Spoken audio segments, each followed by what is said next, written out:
આજના વ્યસ્ત જીવન અને જીવનશૈલીને ધ્યાને રાખી ઉપયોગી એવી જૂની કહેવતો આજે આપણે સાંભળશું. 5 વાગે સૂર્યોદય પહેલાં ઉઠીએ, 9 વાગે નાસ્તો કરો, 5 વાગે રાત્રિ ભોજન કરો અને 9 વાગે રાત્રે સૂઈ જાઓ.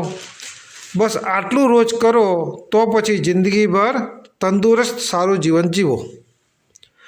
ભોંય પથારી કરે અને માટીના વાસણમાં રસોઈ બનાવે, તાંબાના વાસણમાં પાણી પીવે, તે ઘર ડૉક્ટર વૈદ ન જાય.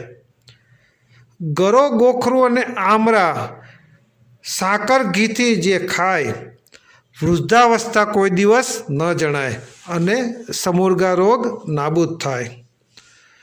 ખાંડ, મીઠું ને સોડા સફેદ ઝેર કહેવાય.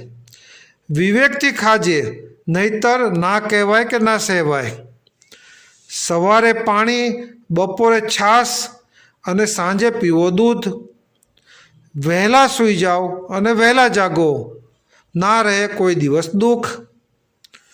સર્વ રોગના કષ્ટોમાં ઉત્તમ ઔષધ એટલે ઉપવાસ.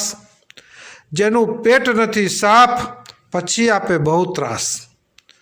પેટમાં જે તે પધરાવશોમાં સાફ રાખજો આંતરડું. ચાવીને ખૂબ ખાજો, હોતા નથી પેટમાં દાંત.